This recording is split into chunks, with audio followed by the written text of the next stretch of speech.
안녕하세요. 정미용 칼럼입니다. 문재인 정권이 시작이 됐습니다.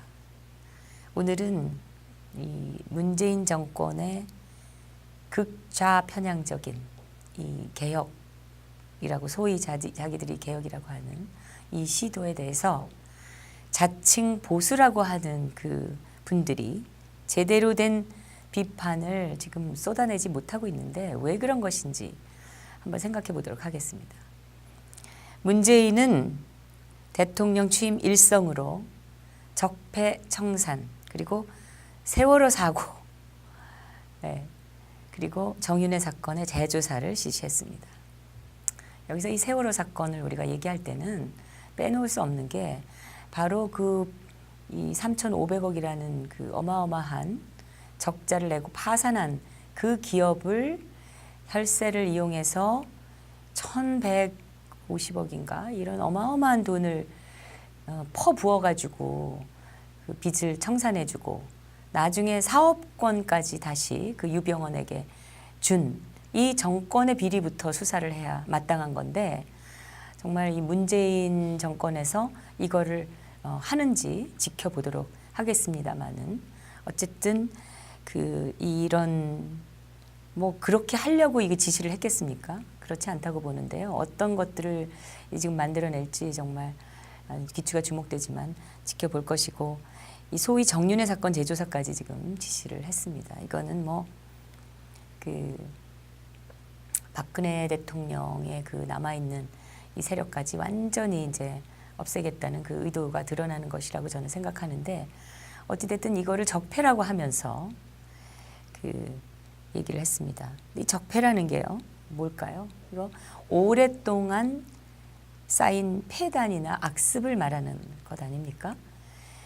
그럼 문재인이 말하는 적폐청산이라는 것은 지금 그동안에 나온 걸 보면은 박근혜 정부가 추진했던 국정교과서 채택을 지금 적폐라고 하면서 이걸 전면 폐지하겠다고 하고 국가기념식장에서 임을 위한 행진곡 재창을 금지했던 것을 재창하도록 지금 바꾸는 거 이런 걸 적폐라고 얘기를 하고 있는 겁니다. 임을 위한 행진곡은 이거는 김일성 찬양하는 영화의 주제곡으로 쓰였기 때문에 시작이 어떻게 됐든 이거를 우리가 대한민국 대통령이 참석할 수 있는 그런 그 행사장에서 이걸 같이 부른다. 이건 저는 반헌법적이라고 생각을 하는데 이거를 적폐라면서 지금 얘기하고 있고 그런데 이 문재인표 적폐 청산에 대해서 지금 좌편향 언론은 아주 쌍수를 들어서 환영을 하고 있습니다. 그들이 해온 행태를 보면 당연한 것일 테고 더 이상 사실 보수 신문이라고 우리가 봐줄 수가 없는 이 조중동은 메이저 언론사이면서도 지금 관망을 하고 있습니다. 그중에 한 언론사는 사설을 통해서 이 국정교과서 폐지 방침에 대해서 조금 이의를 제기하기는 했습니다. 그런데 정작 그 신문 안에 있는 기사에서는 문재인 정권에서 하는 그 표현을 그대로 따르고 있습니다. 그러니까 국정교과서 채택을 적폐라고 하고 있는데 이거를 또 적폐라고 같이 쓰고 있는 것이죠. 기사와 사설이 따로 노는 셈인데 원래 큰 신문사, 큰 언론사들은 정권 눈치도 보면서 독자 입맛도 맞춰주고 하면서 하려는 그런 야비함을 자주 보입니다.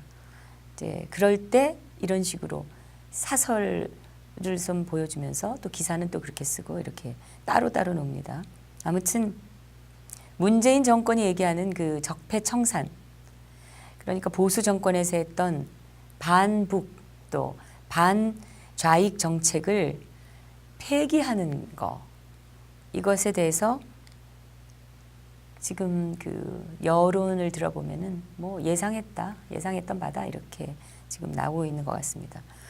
이게 사실 민주당 쪽에서는 좀 민주당이라고 불러주기도 그런데 이 더불어민주당 쪽에서 지난 4년 동안 주장을 해왔던 것이고 탄핵 전후에도 수없이 했던 말이니까 놀랄 일은 아니죠. 다만 이렇게나 빨리 그야말로 속전속결식으로 이런 좌파적 정책을 밀어붙일 수가 있는가 이런 점에서 다들 놀라고 있습니다.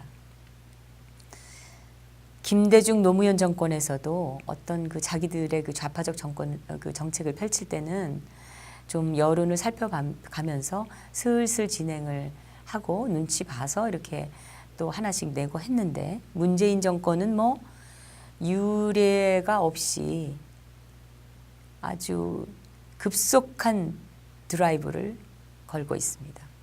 이거는 저는 이렇게 생각합니다.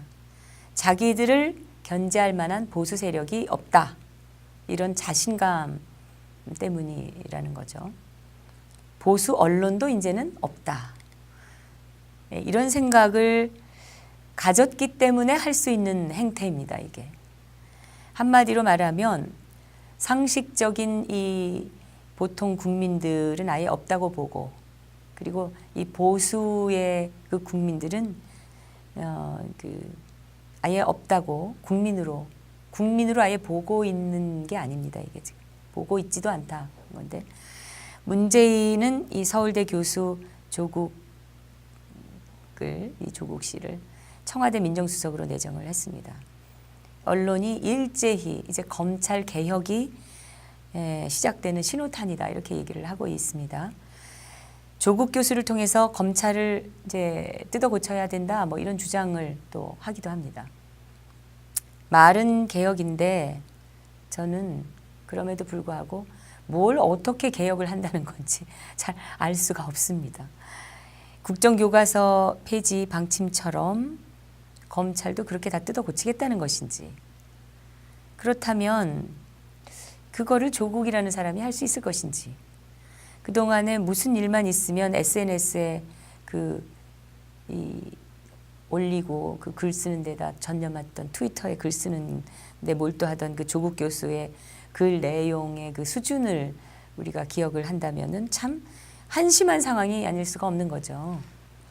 더욱이 그 조국 씨 어머니가 운영하는 그 학교 재단의 그 거액 탈세 문제, 이게 뭐 4억 1천만 원인가 뭐 그렇다고 하는데, 이게 대단한 거 아닙니까? 과거에 손수조의 그 전세금 3천만 원 가지고 그렇게 탈세니 뭐니 하면서 떠들었던 조국 씨의 그 글들이 여전히 돌고 있는데, 그런 거 생각하면 자기 어머니의 그런 어마어마한 비리에 대해서는 또 이중잣대를 들이대고 있고, 이런 그 가치 기준을 갖고 검찰을, 지금 대한민국의 법치를 지켜나가야 되는 이 검찰 를 개혁한다는 것에 대해서 우리 국민들이 신뢰를 가질 수가 없는 것이죠.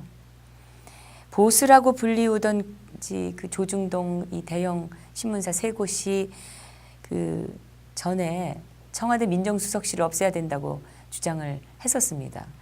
전경련도 해체해야 된다 이랬었죠. 그리고 민정수석실이 이 검찰에 간섭하는 일이 없도록 그래서 폐지해야 된다 이런 주장이었었는데요.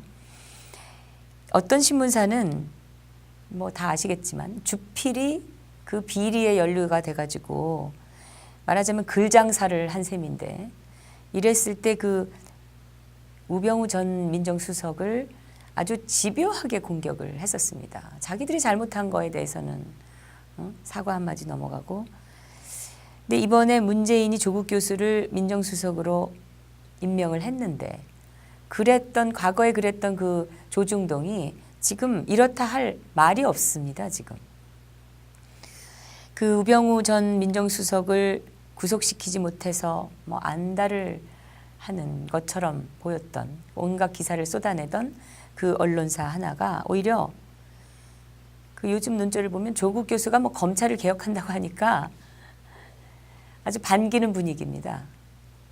이 신문사는 조국 그 민정수석을 향해서 가이드라인까지 넌지시 주고 있는데, 그 기사를 보면은 그 전직 검찰총장도 수사받을 가능성이 있다 뭐 이런 얘기를 흘리고 있습니다. 글쎄요, 이런 가능성이 있는 게 아니라 이거는 그 기자들의 희망사항이 아닌가 이런 생각이 듭니다. 그 기사의 요지를 보면 우병우 전 민정수석이 검찰을 통해서 최순실 씨 등에 대한 그 수사에 압력을 넣었었는지 확인을 해봐야 된다 이런 얘기인데, 이거는 내놓고 우병우하고 김수남 검찰총장을 수사해라 이런 얘기 아니겠습니까?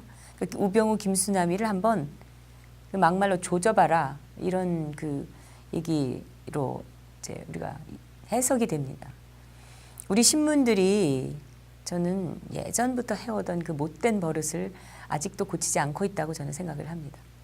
하여튼 그 신문사는 아직도 그 우병우 전 민정수석과 또 박근혜 전 대통령을 더 죽이지 못해서 아주 안달을 하고 있는 것이라 저는 이렇게 봅니다. 탄핵에 앞장섰던 거를 자기들이 합리화하기 위해서 그런 것이 아닌가, 그런 그 몸부림이 아닌가 저는 생각을 하고요. 명백한 거는 이 우병우 전 수석에 대해서 아주 이 신문사가 엄청나게 그 나쁜 감정을 갖고 있는 게 다 드러난다는 것입니다. 우병우 전 수석이 말하자면 그 뭐 주피를 넣고 그 저기 수사를 받게 하고 그 비리가 드러나게 하고 뭐 부산의 LCT 사건의 그 조사를 또 지시하고 이런 그 것들과 혹시 관련이 있는 건 아닐까? 저는 그런 생각도 들고요. 그런데 전 언론들이 이런 얘기를 하고 싶습니다. 언론들이 어설프게 잘못된 것들을 자기들 당장의 이익에 눈이 멀어서 편들어 주다가 바로 그 칼날에 자기들이 당하는 수가 있다. 이 얘기를 하고 싶습니다.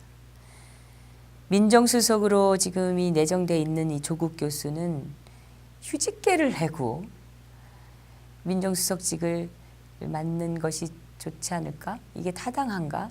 이거 가지고 지금 따지고 있다는데 민정수석을 하다가 혹시 이제 또 잘리게 되면 서울대학교로 다시 들어가겠다. 이런 시도죠, 이거는. 이거는 꿀보직을 놓지 않겠다. 양손에 이 꿀떡을 다 들고 있겠다. 이런 게 다 명백하게 드러나 보입니다. 근데 과거에 자기가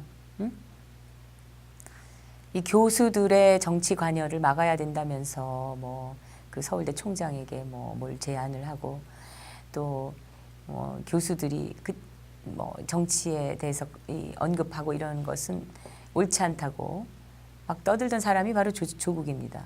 근데 그 당시가 바로 이명박 대통령이 압도적인 표차로 당선이 됐을 때 바로 그렇게 했는데요.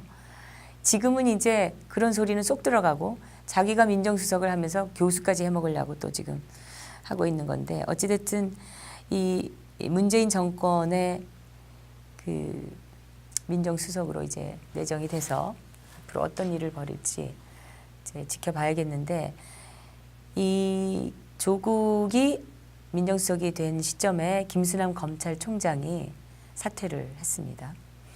의뢰 이 고위공직자들이 하는 것처럼 정권이 바뀌었으니까 자리에서 물러난 것인가?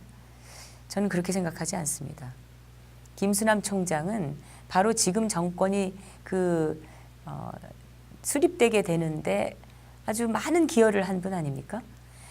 자신에게 임명장을 주었던 그 대통령도 사실상 구속을 시킨 장본인인데 정권이 바뀌었다고 해서 물러나거나 할 사람은 아니죠. 오히려 정권이 바뀌는데 줄선 거 아니냐는 비판까지 받던 사람인데요. 비검찰 출신에다가 좌편향 교수 출신이 검찰을 지금 호령을 해야 될 것이 눈에 선하니까 그 꼴 보기 싫어서 사의를 표명한 것 아닐까 저는 그렇게 생각합니다. 여러분께서도 한번 짐작해 보시기 바랍니다. 이 조국 교수가 민정수석이 되니까 재미있는 풍경이 또 많이 벌어지고 있습니다. 국민의당의 박지원 의원, 이분이 조국 교수가 이 민정수석이 되니까 아주 쌍수를 들어서 환영한다고 했습니다. 네. 문재인 당선되면 안 되는 거를 온갖 그 비판을 하던 사람이 그렇게 했는데 민정수석은 그 자리 자체가요. 검찰을 통해서 소위 사정을 할 수 있는 그런 자리입니다. 말이 사정인 것이지 정치 보복을 할 수가 있는 것이죠. 과거 노무현 정권이 들어섰을 때 그때 박지원 의원이 호되게 당했었던 거를 기억하십니까? 대북 불법 송금 혐의로 해가지고 박지원 의원이 구속이 됐고 감옥살이를 했습니다. 여러분 뭐 다 많은 분들이 기억을 하실 텐데 이제는 이제 덕담을 하는 거 아닌가.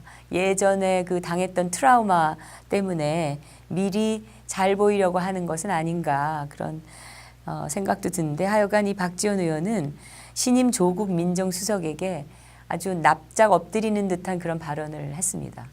그러면서 자신이 앞으로 문재인 정권에 나를 세우지 않을 것이다 라는 그거를 미리 약속을 하는 것 같은 뉘앙스의 그런 표현을 했어요. 문재인 정부 인사들이 다 아는 사람들이어서 이 비판의식이 자기가 무뎌질까 걱정이 된다. 이렇게 얘기를 한 겁니다. 이건 이렇게 또 해석이 됩니다. 나 박지원이 앞으로 문재인 정권 비판하지 않겠다. 그러니까 문재인 정권은 나를 치지 말라. 그리고 내 지지자들은 내가 왜 문재인 정권에 대해서 조용한지 이제 궁금해하지 말라. 이 얘기가 아닐까. 이런 메시지를 먼저 던져 놓는 거죠. 네.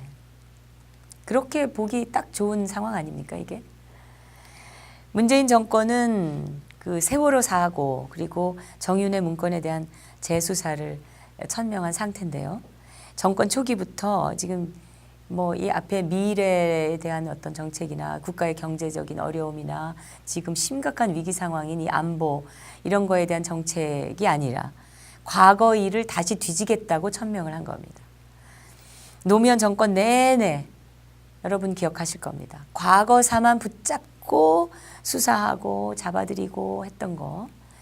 정권 잡는 게 이게 지금 모든 국민들을 위한 것인지 아니면 자기들 그 일부 지지자들과 자기들의 진짜 그 한풀이를 하려는 것인지 그 목적 자체가 의심스러울 정도입니다, 이게.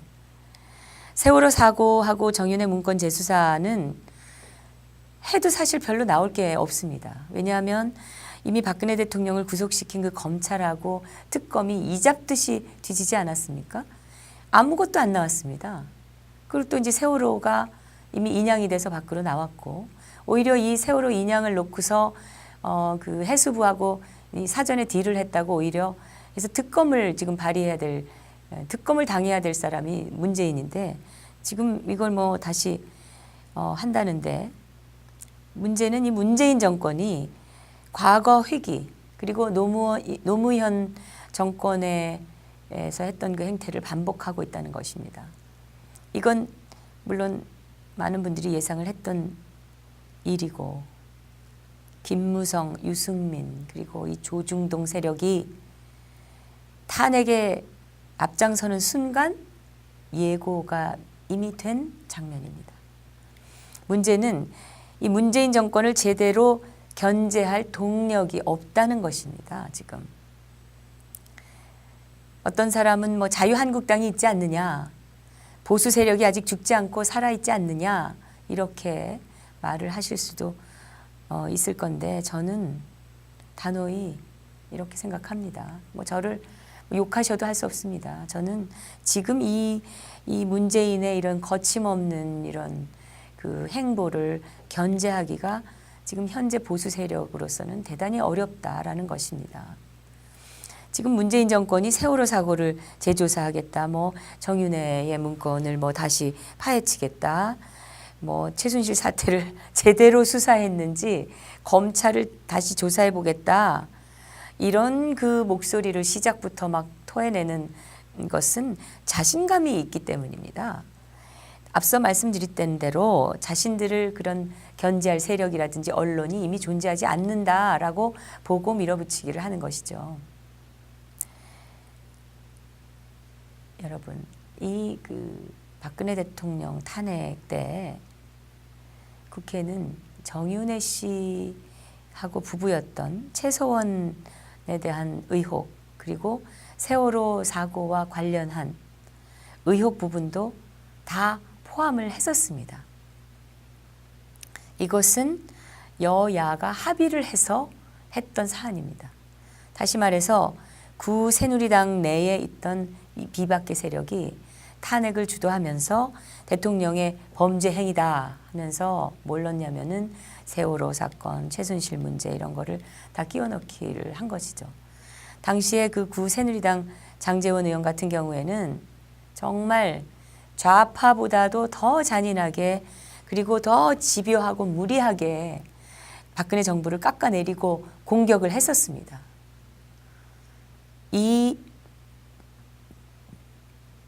장제원 의원이 탄핵 주도 세력과 함께 탈당했다가 다시 이제 자유한국당으로 복당을 했는데요.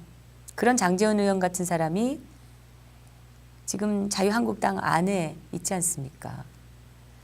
그럼 문재인 정권의 세월호 최순실 부부 재수사를 자유한국당이 어떻게 비판을 합니까?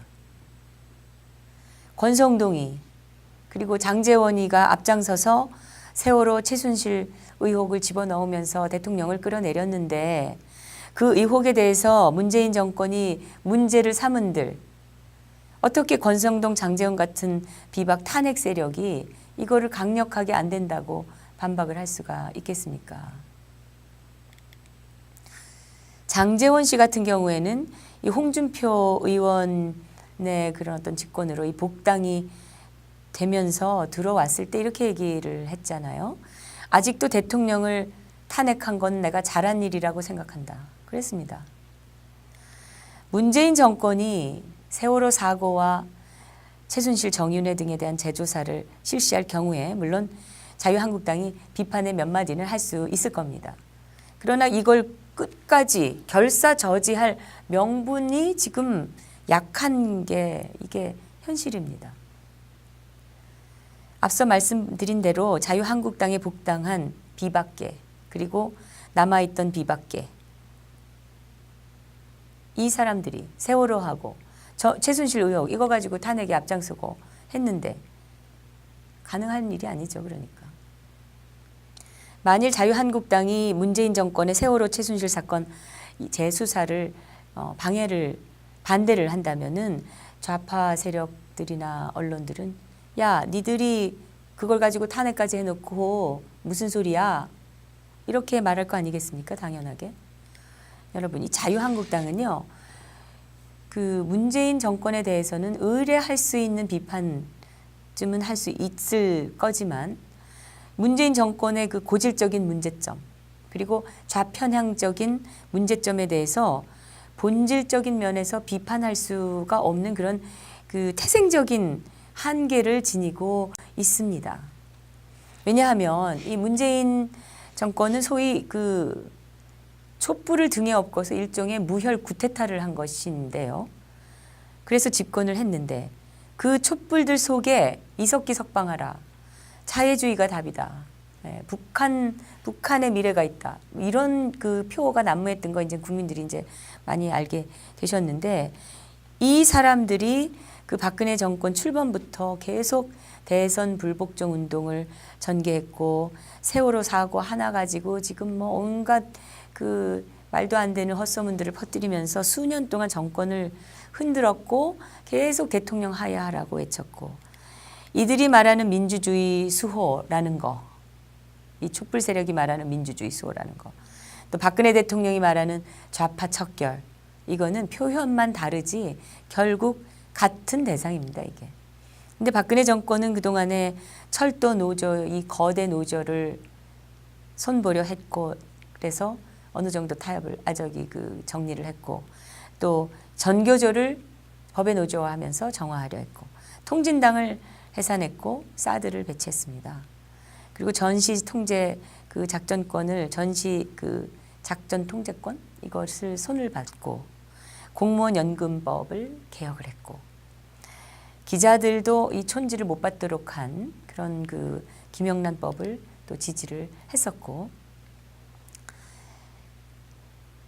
이걸 극렬히 반대했던 세력이 정말 한 줌도 안 되는 최순실 씨 의혹을 빌미로 하면서 촛불을 들고 나섰었습니다.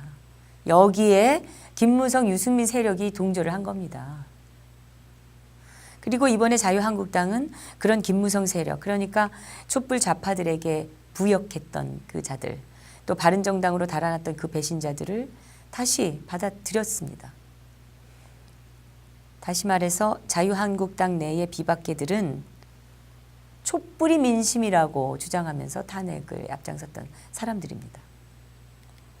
지금 문재인 정권 바로 그 촛불들의 염원에 따라서 세월호 사건을 다시 사고를 다시 조사하겠다. 정윤회 문건을 재조사하겠다. 이렇게 얘기를 하고 있잖아요. 자유한국당의 비박계가 그런 촛불 민심을 받아들여야 한다. 그러면서 그렇게 외쳤던 사람들인데 어떻게 문재인 정권의 전횡을 강력하게 막을 수가 있겠습니까? 자유한국당이 문재인 정권에 대해서 비판하는 것은 보수층을 의식해서 그냥 그 해보는 소리쯤으로 아마 이 좌파들은 치부할 것이라고 저는 생각합니다. 자, 그러면 그 김무성, 유승민 의원의 그 바른정당 쪽에서 문재인 정권을 제대로 견제할 수 있을까요? 지금 문재인 정권이 적폐라고 주장하면서 시도하는 게 바로 임을 위한 행진곡을 기념식장에서 제창하는 것인데요. 김무성, 유승민 의원이 그걸 막을 수가 있습니까? 김무성 의원은 구 새누리당 대표 시절부터 임을 위한 행진곡은 불러야 한다. 뭐 노래한 것 같고 뭘 그러냐 이런 식으로 얘기를 했던 사람이고 과연 그 바른정당 그 김무성 정당이 그런 그 지금 상황에서 정권 문재인 정권을 견제할 수 있을까? 천만의 말씀입니다. 바른정당의 주호영 대표 권한대행 뭐라고 했습니까? 문재인 정권 출범하자마자 국정 수행을 적극 돕겠다고 했습니다. 유례 없이 재빠르게 덕담을 건넸습니다. 제가 왜 이 바른정당을 김무성 정당이라고 했냐면요. 바른정당 의원 14명이 자유한국당으로 복당을 신청을 했었다가 그중에서 김무성계로 분류가 됐던 황영철 의원이 돌연 자유한국당 재입당 의사를 번복하고 다시 잔류하겠다고 했었죠. 이 그 황영철 의원이 가지 않는 바람에 바른정당은 20석, 말하자면 교섭단체 의석수를 유지하게 됐습니다. 교섭단체가 되면 나라에서 지급받는 이 정당 보조금이나 이런 대우가 확연하게 달라집니다. 지금처럼 이 다당 구조일 때는 또 이 교섭단체가 되면 아주 요리조리 간을 보면서 자기 주장을 하기 딱 좋고 실익을 얻을 수가 있습니다.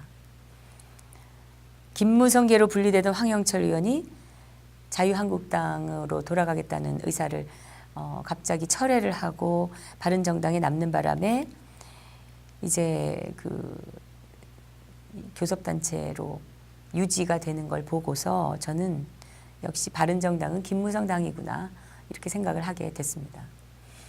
아무튼 그 바른정당에서는 지금 김무성 의원의 입김이 작용을 강하게 하는 거지 유승민 의원은 별로 힘이 없어 보입니다.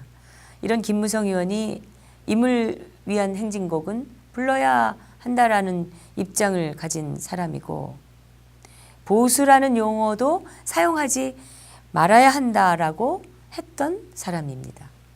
그리고 박 대통령 탄핵에 앞장을 섰었고 결과적으로 좌파 정권에 부역을 한 사람입니다. 그런 바른정당이 어떻게 문재인 이 좌파 정권의 독주를 강력하게 막을 수가 있겠습니까?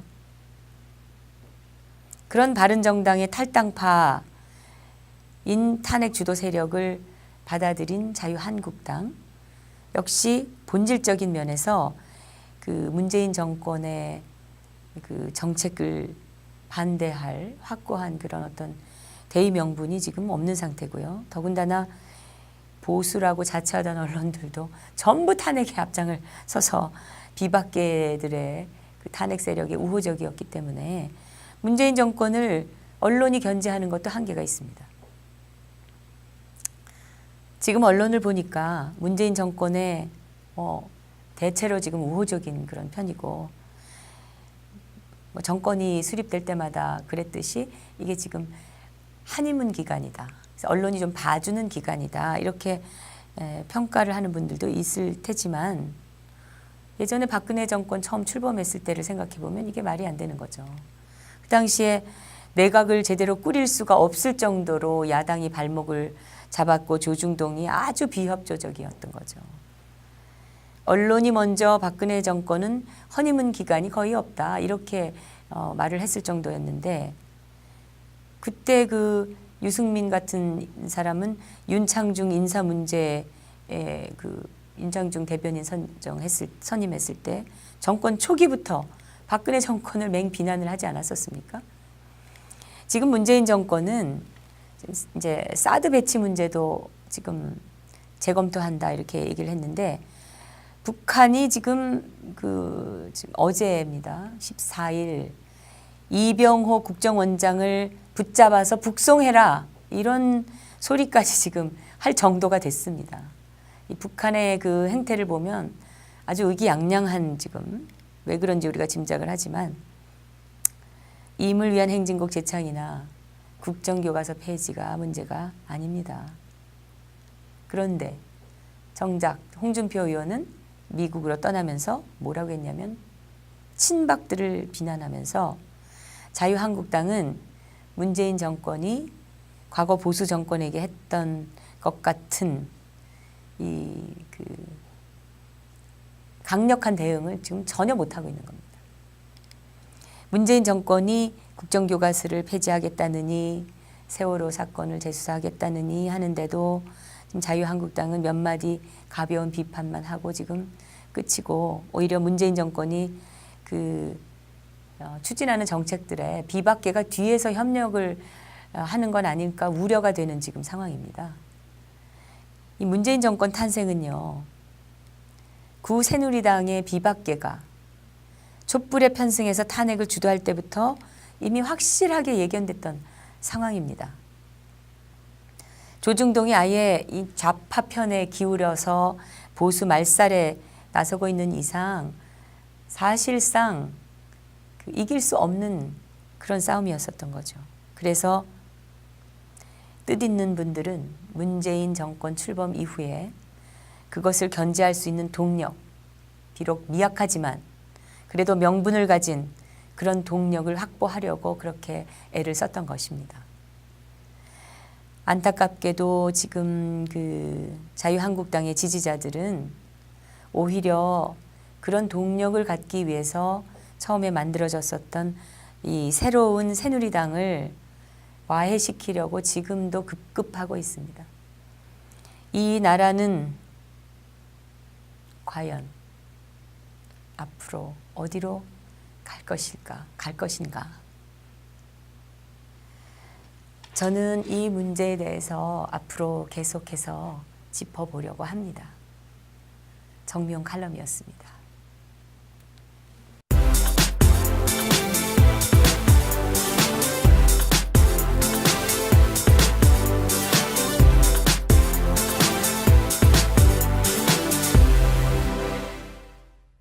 금지했던 것을 재창하도록 지금 바꾸는 거 이런 걸 적폐라고 얘기를 하고 있는 겁니다.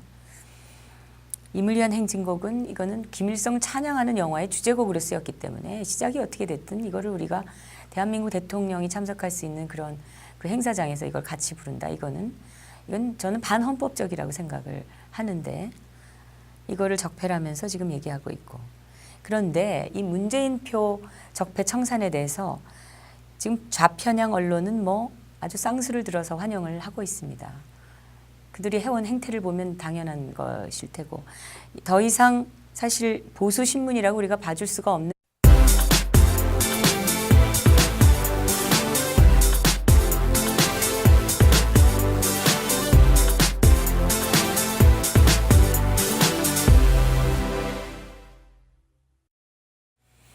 안녕하세요. 정미용 칼럼입니다. 문재인 정권이 시작이 됐습니다. 오늘은 이 문재인 정권의 극좌 편향적인 이 개혁이라고 소위 자기들이 개혁이라고 하는 이 시도에 대해서 자칭 보수라고 하는 그 분들이 제대로 퍼부어가지고 그 빚을 청산해주고 나중에 사업권까지 다시 그 유병원에게 준 이 정권의 비리부터 수사를 해야 마땅한 건데 정말 이 문재인 정권에서 이거를 하는지 지켜보도록 하겠습니다만은 어쨌든 이런 뭐 그렇게 하려고 이게 지시를 했겠습니까? 그렇지 않다고 보는데요. 어떤 것들을 지금 만들어낼지 정말 기추가 주목되지만 지켜볼 것이고 이 소위 정윤회 사건 재조사까지 지금 지시를 했습니다. 이거는 뭐 박근혜 대통령의 남아있는 이 세력까지 완전히 이제 없애겠다는 그 의도가 드러나는 것이라고 저는 생각하는데 어찌됐든 이거를 적폐라고 하면서 얘기를 했습니다. 이 적폐라는 게요, 뭘까요? 이거 오랫동안 쌓인 폐단이나 악습을 말하는 것 아닙니까? 그럼 문재인이 말하는 적폐청산이라는 것은 지금 그동안에 나온 걸 보면은 박근혜 정권, 이제 박근혜 정부가 추진했던 국정교과서 채택을 지금 적폐라고 하면서 이걸 전면 폐지하겠다고 하고 국가기념식장에서 임을 위한 행진곡 재창을 그댄 비판을 지금 쏟아내지 못하고 있는데 왜 그런 것인지 한번 생각해 보도록 하겠습니다. 문재인은 대통령 취임 일성으로 적폐청산 그리고 세월호 사고 그리고 정윤회 사건의 재조사를 지시했습니다. 여기서 이 세월호 사건을 우리가 얘기할 때는 빼놓을 수 없는 게 바로 이 3,500억이라는 그 어마어마한 적자를 내고 파산한 그 기업을 혈세를 이용해서 1,150억인가 이런 어마어마한 돈을